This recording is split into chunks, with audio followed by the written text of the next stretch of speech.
So Charlie Baker, winning tonight, very popular governor of Massachusetts.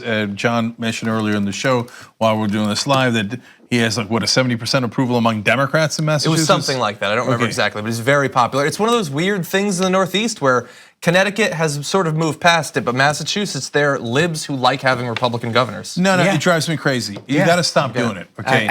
So I'm serious. Stop it. I'm serious. Stop it, Northeast. Okay. So I'll tell you Cut it out. Yeah.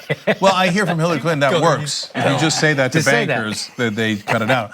Anyway, so look, if anyone's got credibility to say this, it's me, because I used to be a liberal Republican from the Northeast, and I voted for people like Tom Kaine, etc. I don't know, I was probably too young, but I supported him when I was a 13-year-old, whatever, right? So I understand why you do it, and I understand that they're not like the Republicans in Alabama and Mississippi. Yeah.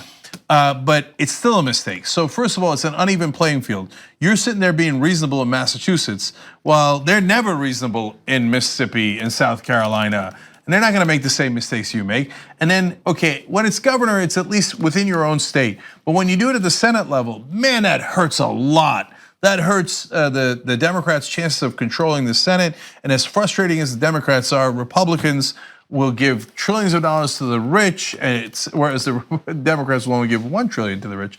Okay, but that's $1 trillion difference, and all the different things that the Republicans push for.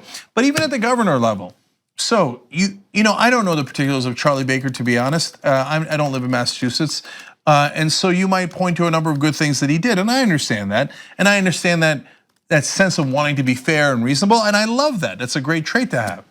But what do they turn into later?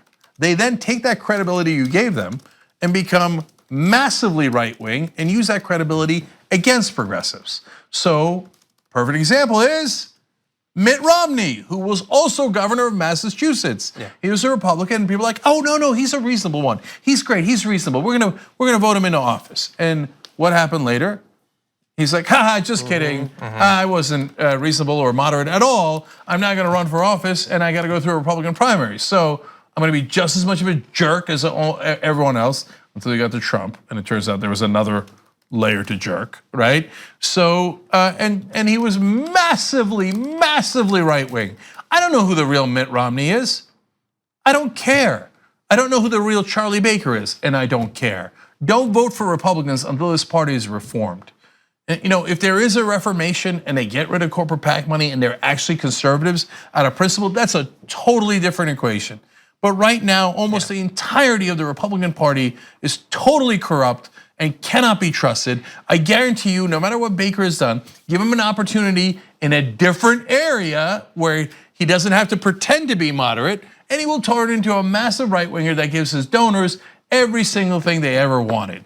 So stop making that mistake in the Northeast.